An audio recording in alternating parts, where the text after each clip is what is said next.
बिस्मिल्लाहिर्रहमानिर्रहीम। अस्सलाम वालेकुम। मैं शकील कुरेजा। पाकिस्तान तहरीक इंसाफ की सियासी मुश्किलात जो हैं वो हर गुजरते दिन के साथ बढ़ रही हैं। आज भी कुछ ऐसी खबरें आई जो इस चीज़ का इंदिया दे रही हैं कि पाकिस्तान तहरीक इंसाफ की मुश्किलात बढ़ रही हैं। फिर उसके ऊपर इमरान खान साहब ने आज गुफ्तगू भी की। अलीमा खान साहबा से उनकी मुलाकात हुई, उस मुलाकात का अहवाल उन्होंने बताया और इमरान खान साहब की सहाफ़ियों के साथ भी गुफ्तगू हुई। बड़ी हैरानकुन बातें इमरान खान साहब ने भी की, क्योंकि पार्टी एक तरफ मुज़ाकरात की बात कर रही है और इसमें सवाल पैदा हो रहा था कि किस हद तक इमरान खान साहब जो हैं ऑन बोर्ड हैं। वो सारी सूरत हाल हमारे सामने आ रही है। सबसे पहले अगर मुश्किलात की बात कर ली जाए, इमरान खान साहब हों, बुशरा बीबी हों, उनके ऊपर आज दो केसेस की समाअत थी।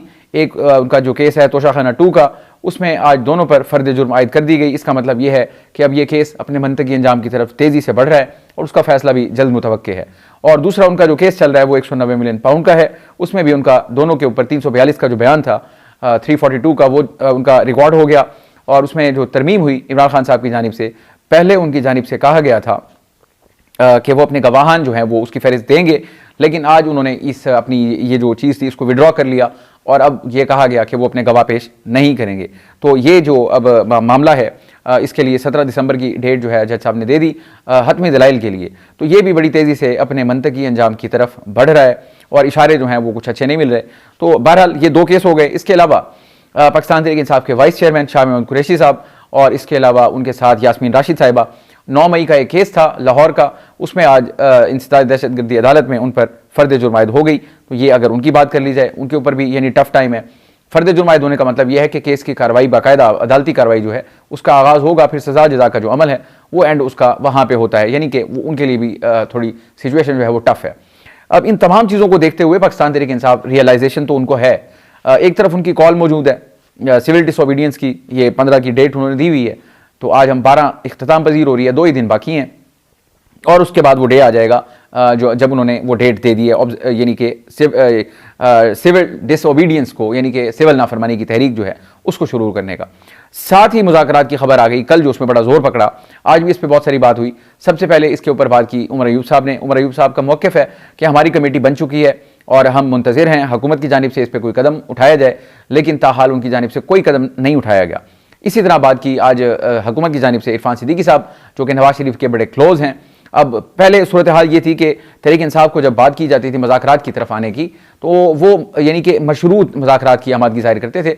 सियासी जमातों के साथ तो उनका इनकार था वाज़ेह अल्फाज में, बाकी जहाँ पर होती थी वो मशरूत होती थी। अब अगर वो राज़ी हुए हैं और उसके अलावा उन्होंने एक कदम और पीछे गए, अपनी जो शराइत थी उनको भी उन्होंने पसे पुश डाला, बगैर शर्तों के मुज़ाकरात के लिए वो आमादा हुए। अब हुकूमत जो है, चूँकि पाकिस्तान तहरीक इंसाफ ने आमादगी ज़ाहिर कर दी और अब हुकूमत वो अपनी शराइत आयद कर रही है। यही बात की आज इरफान सिद्दीकी साहब ने। इरफान सिद्दीकी साहब का मौक़िफ़ है कि इन्होंने हमारे सर पर तलवार लटकाई हुई है सिविल नाफरमानी की और इसके साथ ही वो मुज़ाकरात भी करना चाहते हैं, तो इस तरह तो मुज़ाकरात नहीं होते। और दूसरी चीज़, उन्होंने ताना भी दिया इनको कि अब आप बता दें कि आपकी पॉलिसी चेंज हो गई है या आपने चोरों को एक्सेप्ट कर लिया है, क्योंकि आप तो चोरों से हाथ नहीं मिलाना चाहते थे, तो अब उनसे मुज़ाकरात कैसे करेंगे। तो ये पहले आप तय कर लें, या आपने हमें कबूल कर लिया है, या आपकी पॉलिसी चेंज हो गई है, या आप जो हमें चोर कहते थे वो गलत था। तो यानी एक किस्म के ले तो लाल से काम ले रही है हुकूमत, जो कि इंतहाई मैं समझता हूँ कि काबिल मजम्मत है। पॉलिटिकली ठीक है, लेकिन एक बात तो तयशुदा है, अपनी जगह हकीकत है। हुकूमत यानी कि चक्कर तो दे सकती है, मुज़ाकरात क्या करेंगे? क्या फॉर्म 47-45 का मसला हल करेंगे? क्या 9 मई का मसला हल करेंगे? क्या 26 नवंबर का मसला हल करेंगे? क्या इनके कारकुनान को रिहा करेंगे? क्या इमरान खान साहब को रिहा करेंगे? क्या इनके जो लीडर्स पाबंद सलासल हैं उनको रिहा करेंगे? तो ये तो एक बड़ा तवील एजेंडा है। इनमें से कौन सी बात है जो हुकूमत मान लेगी? बहुत सारी चीज़ें ऐसी हैं जिसमें हुकूमत का यानी कि दायरा इख्तियारी नहीं है। 9 मई से मुतालिक हो बिलखुसूस, उसमें हुकूमत क्या कर सकती है? इमरान खान साहब की रिहाई में हुकूमत क्या कर सकती है? केसेस अदालतों में हैं। हाँ, ये हो सकता है प्रोसिक्यूशन जो है वो यानी कि ऐसे केस इस तरह लड़े कि केस कमज़ोर हो जाए और इमरान खान साहब की रिहाई हो जाए, तो ये हुकूमत अफोर्ड ही नहीं कर सकती। मुज़ाकरात का जो एंड है वो तो नविश्ता दीवार है, वो नज़र आ रहा है कि ऐसा कुछ नहीं होगा।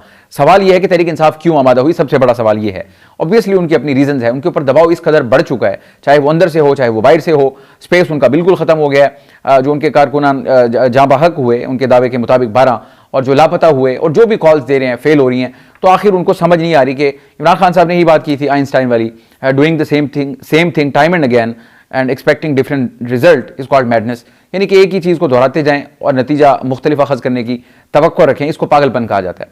तहरीक इंसाफ ने मुतअद्दिद बार यानी दर्जन भर जलसे कर लिए, एहतजाज कर लिए, फाइनल कॉल दे दी, पूरी तैयारी के साथ आ गए, कफन दफन और ये वो नारेबाजी सब कुछ हो गया, लेकिन नेट रिजल्ट उसमें से एक्सट्रैक्ट वो कुछ भी नहीं कर पाए।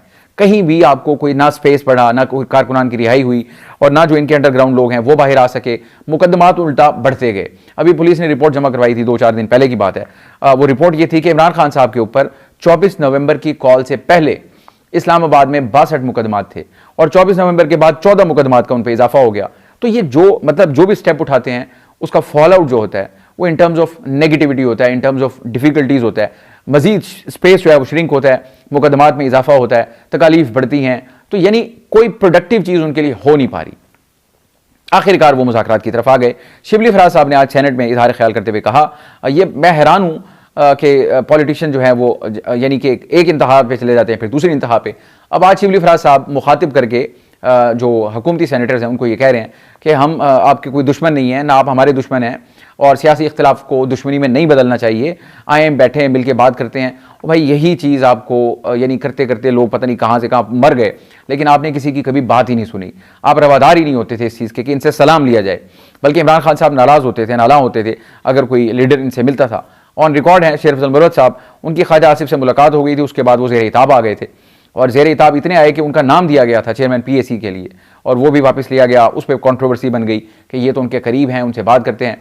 अली मोहम्मद खान साहब इनकी दौरे हुकूमत में उनकी भी सरजनिश हुआ करती थी कि ये इस तरह अपनी पार्टी को डिफेंड नहीं करते और उनके साथ जो है ये मोहब्बत है, ये प्यार है, उससे अखलाक से बात करते हैं, यानी दबा के रखे उनको। ये खान साहब का मौक़िफ़ होता था। वही तहरीक इंसाफ आज एक लीडर फिर दूसरा लीडर फिर तीसरा लीडर सारे के सारे जोर लगा रहे हैं किसी तरह मुज़ाकरात शुरू हों, कंडीशंस भी विड्रॉ कर ली हैं। तो यानी उनको तशवीश का एहसास है ज़रूर। मैं ज़ाती तौर पे इसको बड़ा खुशाइंद समझता हूँ, देर आयद दुरुस्त आयद, लेकिन अब जो उनकी पोजीशन है वो बड़ी कमज़ोर हुई है। यानी कि सब कुछ करने के बाद जब आप मुज़ाकरात की तरफ आए हैं, आपने पूरा जोर आजमा लिया। यानी वो कहते हैं ना ब्लफ कॉल करना, इन्होंने ब्लफ किया, उन्होंने कॉल कर दिया, इन्होंने कहा जी हम ये कर देंगे वो कर देंगे, उन्होंने कहा जी कर लें, आप ये भी कर लें, ये भी कर लें, ये भी कर लें, इन्होंने सारे कर लिए, उसमें से कुछ भी नहीं निकला। अब जब ब्लफ कॉल हो जाए तो उसके बाद फिर आप और वो ना कर सकें आप, फिर इंसान एक्सपोज होता है, वजन कम होता है, लेवरेज खत्म हो जाती है, बार्गेन चिप भी नहीं रहती है आपके पास, तो कमजोर विकेट होती है। अखलाकी तौर पे पॉलिटिकली पॉलिटिक्स जो है वो आर्ट ऑफ पॉसिबिलिटीज है और टाइमिंग का नाम है। टाइमिंग पे चीजें हों तो फिर सारा, अगर संजानी के मकाम पे चले जाते, वहां बैठ जाते, आज तक सूरत हाल डेवलप हो रही होती, चल रही होती, मुज़ाकरात होते, बार्गेन होता, कोई चीज होती। आपका वो शां शां करके आए और चले गए, खत्म हो गया, तो उसका इंपैक्ट भी खत्म हो गया, उल्टा वो तहरीक इंसाफ के लिए नेगेटिव बन गया। अब आते हैं जी मुज़ाकरात की तरफ। जो मामला है ये तो रही आज की बातें जो उमर अयूब साहब, शिबली फराज साहब उन्होंने भी की। फिर हुकूमत की जानिब से भी आ गया कि जनाब इस कंडीशंस नहीं होंगी, आसमान पे चढ़े हुए हैं, कंडीशंस को ख़त्म करें, पहले हमें कहें कि आपने पॉलिसी सब तब्दील की है कि अब चोरों से हाथ नहीं मिलाएंगे, या आप तस्लीम करें कि आप हमें गलत चोर कहते थे। ये अब वो ताने देना मेरा ख्याल है हुकूमत को जेब नहीं देता। बहरहाल अब ये मुखालफिन के साथ तो फिर ऐसा ही होता है सियासत में। सबसे इंपॉर्टेंट डेवलपमेंट हुई आज, इमरान खान साहब से मुलाकात हुई, अलीमा खान साहिबा की, उनकी दीगर हमशीरा भी साथ थी और उन्होंने आके अहवाल बताया मुलाकात का। वो बड़ा हैरान कुन था। एक तरफ बाहर पार्टी जो है मुज़ाकरात और हुकूमत के साथ जो है वो बड़ा कोशिश कर रही है घुलने मिलने की, दुश्मन नहीं है, इख्तलाफात होते हैं, दुश्मनी में नहीं बदलना चाहिए, तो आए बैठे बात करते हैं, हमने कमेटी बना दी, आप बनाएंगे तो बातचीत होगी, पार्लियामान से रास्ते निकालेंगे। ये सारी वो बातें हैं जो कम अज़ कम इमरान खान साहब के मिजाज के बिल्कुल खिलाफ हैं। ये सवाल कॉन्स्टेंटली मेरे जहन में था, कल भी और आज भी, क्योंकि इमरान खान साहब का मौक़िफ़ सामने नहीं था कि पार्टी एकदम इतनी शीरो शकर होने की कोशिश कर रही है, तो ये इमरान खान साहब की पॉलिसी हो नहीं सकती। ये सवाल ही पैदा नहीं होता कि इमरान खान साहब एकदम फ्लड गेट खोल दें, मोहब्बतों का, प्यार का फूल निशावर करना और जनाब आंखें पलकें बिछाना, ये सारा कुछ हो रहा है। आज फिर उसके ऊपर उनका रद्देमल आया इमरान खान साहब का। वो इन सारी चीज़ों पर खुद भी हैरान थे। अलीमा खान साहिबा ये बता रही हैं और सहाफ़ियों से भी जो उन्होंने गुफ्तगू की इमरान खान साहब ने, उनका ये मौक़िफ़ है। मुझे अखबार मिलता है, मैं पढ़ा और मैं बड़ा हैरान हुआ कि बाहर तो बड़ा खुशी का माहौल है हर तरफ, यानी कि गुड्डी गुड्डी चल रहा है, खुश हैं हुकूमत वाले, यानी हमारी जो पार्टी के लोग हैं वो सोच रहे हैं कि मैं तो सोच रहा था कि ये हर फोरम के ऊपर पूरी शद्द-ओ-मद के साथ, जोर के साथ इस इशू को उठा रहे होंगे जो 26 नवंबर को हमारे साथ हुआ, लेकिन ऐसा तो वहां कुछ भी नहीं हो रहा और यहाँ गुड्डी गुड्डी चल रहा है सब। तो ये इसके ऊपर सरप्राइज थे इमरान खान साहब। सो पॉइंट इसमें से ये निकलता है कि इधर पाकिस्तान तहरीक इंसाफ की लीडरशिप जो बाहर मौजूद है, जो मुज़ाकरात की कोशिश कर रही है सरतोड़, वो एक स्टांस है। इमरान खान साहब का यानी कि जो पोस्चरिंग है वो ज़रा दूसरी है। मुज़ाकरात से उन्होंने इनकार नहीं किया। मुज़ाकरात वो ये कह रहे हैं, उनसे क्वेश्चन हुआ कि आप तो इनकारी थे इनसे मुज़ाकरात करने से और आप सिर्फ इस्टेब्लिशमेंट से बात करना चाहते थे, तो उन्होंने कहा जी ये भी इस्टेब्लिशमेंट से पूछ के ही बात करेंगे, तो मैं बात इसलिए करना चाह रहा हूँ, मुज़ाकरात इसलिए करना चाह रहा हूँ कि मुल्क की खातिर, मुल्क के मसाइल हल हों, मुल्की मामलात हल हों, मुल्की मामलात में बेहतरी आए, तो उन्होंने ये यानी ली। फिर बैनुस्सतूर इसी में आपको ये मैसेज मिलता है, इमरान खान साहब को ये बात यानी इसका वो यकीन हो चला कि इस्टेब्लिशमेंट उनसे किसी सूरत बात नहीं करेगी। बड़ी कोशिश करके देख ली, कमेटियां बना के देख ली, पैगाम भेज दिए, सब कुछ कर लिया, नहीं हुआ। अब ये महसूस होता है इमरान खान साहब ने तस्लीम कर लिया है कि इस्टेब्लिशमेंट डायरेक्टली उनसे बात नहीं करेगी और बात इनको सियासतदानों से ही करनी पड़ेगी। इसलिए इमरान खान साहब भी शायद इस बात पर राजी हुए हैं कि ठीक है जी, इन्होंने भी तो उनसे पूछ के ही बात करने हैं। पहले कहते थे कि इनसे क्या बात करें, ये तो रिमोट कंट्रोल से चलते हैं। ये इमरान खान साहब के अल्फाज हैं कि पीछे से जो हुक्म होगा तो ये वही करेंगे। तो अब इमरान खान साहब को वो करना पड़ रहा है। बहरहाल फिर भी मैं इसको खुशाइन समझता हूँ। पार्लिमान सबसे बड़ा फोरम है सियासतदानों का, वहाँ से अगर मसले हल होना शुरू हों तो मुल्क के और सियासी आधे से ज़्यादा मसाइल जो हैं वो हल हो सकते हैं। बहरहाल अच्छी यानी कि अच्छा इकदाम है। इसके अलावा जो अलीमा खान साहिबा ने बात बताई, एक तो वो ये बात की कि उनका ये जो 15 दिसंबर है वो इनका यौम शुहदा है, इसको वो ऑब्जर्व करेंगे। इमरान खान साहब बड़े हैरान हुए कि इसके ऊपर कोई काम नहीं हो रहा। पार्टी ने जब उनको बताया, इमरान खान साहब कह चुके थे कि यौम शुहदा आपने ऑब्जर्व करना है, लेकिन उसके ऊपर कोई काम नहीं हुआ, कोई जगह का इंतखाब नहीं हुआ। ये चीज़ इमरान खान साहब के लिए बड़ा सरप्राइज थी और वो बड़े कंसर्न थे इसके ऊपर।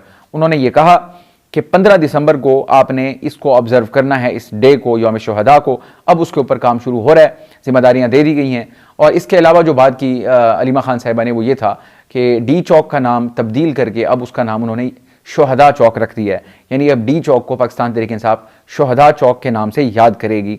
ये भी उनकी तरफ से ऐलान किया गया। और इसके अलावा जो बात की सिविल डिसोबीडियंस की, इमरान खान साहब की वो कॉल अपनी जगह पे मौजूद है और उन्होंने कहा उसका ऐलान वो खुद करेंगे और उसका जो पहला मरहला होगा वो ओवरसीज़ पाकिस्तानी से कहेंगे कि वो पाकिस्तान में रेमिटेंसेस भेजना बंद कर दें। अब सवाल ये है कि सिविल डिसोबीडियंस, मैंने कल भी गुजारिश की थी, मैं इसको अब भी यही समझता हूँ कि ये एक फ्रस्ट्रेशन में ली गई मूव है जो कि फिर इनके लिए परेशानी का बाइस बनेगी। जैसे कि फाइनल कॉल दे दी गई, 10 दिन का टाइम था, लॉजिस्टिकली और इंतज़ामी एतबार से, हर एतबार से वो बड़ी ही मुश्किल चीज़ थी। कफन दफन ऐलानात इतने बड़े थे, उसके हिसाब से फिर तैयारी करना, फिर उसको डिफेंड करना, फिर मुश्किलात को यानी फेस करना और स्टे करना, कोई भी चीज़ उनमें से ना हो सकी।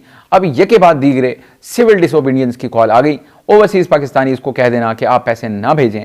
अब यहाँ पे सवाल ये पैदा होता है कि जितने भी ओवरसीज़ पाकिस्तानी हैं, क्या वो पैसे हुकूमत पाकिस्तान को भेजते हैं? इसका जवाब है नहीं।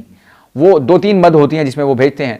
नंबर 1, उनकी कोई इन्वेस्टमेंट्स हैं तो उसकी वो किस्तें भेजते होंगे। नंबर 2, उनकी फैमिलीज़ हैं वो उनको भेजते होंगे। नंबर 3, कोई प्रॉपर्टीज़ खरीदी हैं उसके पैसे भेज देंगे। या जो भी जिस भी मद में वो भेज रहे हों वो प्योरली उनके अपने मकासद के लिए होती हैं, अपनी ज़रूरियात के लिए होती हैं, या कोई इमदाद किसी की होती है। इन टर्म्स के अलावा तो कोई पैसे नहीं आते, तो हुकूमत पाकिस्तान को डायरेक्टली तो वो पैसा मिलता नहीं है। अब इमरान खान साहब जो कह रहे हैं बंद कर दें, इसका मतलब ये होगा कि पाकिस्तान के अंदर डॉलर्स की शॉर्टेज हो और डॉलर की शॉर्टेज होने से हुकूमत की जो प्रॉब्लम्स हैं वो बढ़ेंगी और फिर इदारों का एतमाद मुतज़लज़ल होगा और पाकिस्तान माशी चुंगल में फंस जाएगा। ये इसका नट शेल है, यानी कि ये जो रेमिटेंस भेजने का है, अभी जो आई थी वो बल्कि उसमें इजाफा हो रहा है। यानी लास्ट मंथ की जो बताई गई हैं उसमें 29% का इजाफा यानी रिफ्लेक्ट हुआ है, 29% इजाफा हुआ है रेमिटेंसेज में, और 5 माह में भी रिकॉर्ड रेमिटेंसेज आई हैं।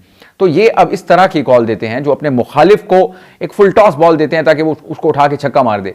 अब ये क्या, रेमिटेंस बंद होंगी तो इससे नुकसान पाकिस्तान का होगा।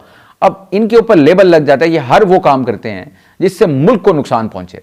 नुकसान तो हुकूमत को पहुंचाना चाहिए, पार्लियामान में उनको टफ टाइम दें, उनको उनकी कानून साजी में टफ टाइम दें, यानी कि एहतजाज, ऐसा एहतजाज करें, यानी इस तरीके से करें। अब जो कुछ होता है फिर आपको वो पाँव नहीं रखने देते ज़मीन पे, यानी वो स्ट्रैटेजी ऐसी बनाएं कि हुकूमत के लिए चलना मुश्किल हो। तो बहरहाल वो एफर्ट अपने तौर पे करते हैं, लेकिन अब उसमें यानी कि सख्ती इतनी ज़्यादा होती है कि फिर उनका अपना ठहरना मुश्किल हो जाता है। और इमरान खान साहब खुद जब जेल में हैं तो क़यादत करना भी बड़ा चैलेंज है ऑब्वियसली। तो अब ये जो कॉल है ओवरसीज़ को कहना कि पैसा बंद कर दें, इसके ऊपर हुकूमत फिर बिलाशुबा जो मुखालफिन है सियासी तहरीक इंसाफ के, वो इसके ऊपर अपनी सियासत करते हैं कि इनकी सियासत है ही मुल्क दुश्मन। ये सियासी मुखालफिन नहीं है, ये मुल्क दुश्मन है, उनके ऊपर ये टैग लग जाता है। फिर ये मैंने पहले भी कहा, अगर ये पहला मरहला होगा, अल्लाह करे ना हो, उम्मीद भी यही है कि ऐसा नहीं होगा, वो कॉल नहीं देंगे और मुज़ाकरात से ही कोई बेहतर रास्ता निकलेगा। तो बहरहाल अब ये देखना बाकी है कि मुज़ाकरात आखिर पाकिस्तान तहरीक इंसाफ कर क्यों रही है। सवाल तो ये है सबसे बड़ा, क्या उसमें अचीव करेंगे। आज अलबत्ता अलीमा खान साहिबा ने कह दिया कि उनकी 2 शराइत इमरान खान साहब ने कहा है अब भी अपनी जगह मौजूद हैं। 9 मई और 26 नवंबर के ऊपर जुडिशल कमीशन और उनकी जो लीडरशिप और कारकुनान है उनकी रिहाई। अब यहाँ खबरें आ रही हैं कि गैर मशरूत मुज़ाकरात के लिए वो आमादा हो गए हैं, यानी इंदिया ऐसा मिल रहा है। इमरान खान साहब कह रहे हैं बज़रिया अलीमा खान साहिबा कि उनकी जो कंडीशंस हैं वो अपनी जगह मौजूद हैं, कारकुनान को भी रिहा करें, जो लीडरशिप है उनको भी रिहा करें, 9 मई और 26 नवंबर के ऊपर जुडिशल कमीशन भी बनाएं। हुकूमत तो बात सुनने को तैयार नहीं है और तहरीक इमरान खान साहब की तरफ से पैगाम आ गया कि कंडीशंस बहरहाल अपनी जगह मौजूद हैं। मैंने कल भी एंड पे यही गुजारिश की थी, मुज़ाकरात महज एक दिखावा है, एक वक्त की ज़रूरत है, यानी कि चलें जी जिसको कहते हैं हुज्जत तमाम कर ली जाए ये भी, लेकिन इसके पीछे इसके बाद तहरीक इंसाफ के पास जो शॉर्टेज है सबसे ज़्यादा वो है कार्ड्स की और ऑप्शंस की। अलबत्ता केपी हुकूमत उनके पास है, इसमें कोई शुबा नहीं है, और ये कोई कमज़ोरी की नहीं, ये ताकत की अलामत होती है।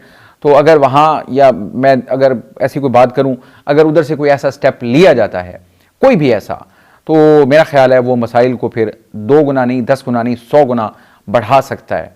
सूरत हाल तहरीक इंसाफ के लिए आने वाले टाइम में भी पेचीदा ही नज़र आ रही है। देखते हैं आगे क्या होता है, आपको आगाह करेंगे। आज के लिए इतना ही।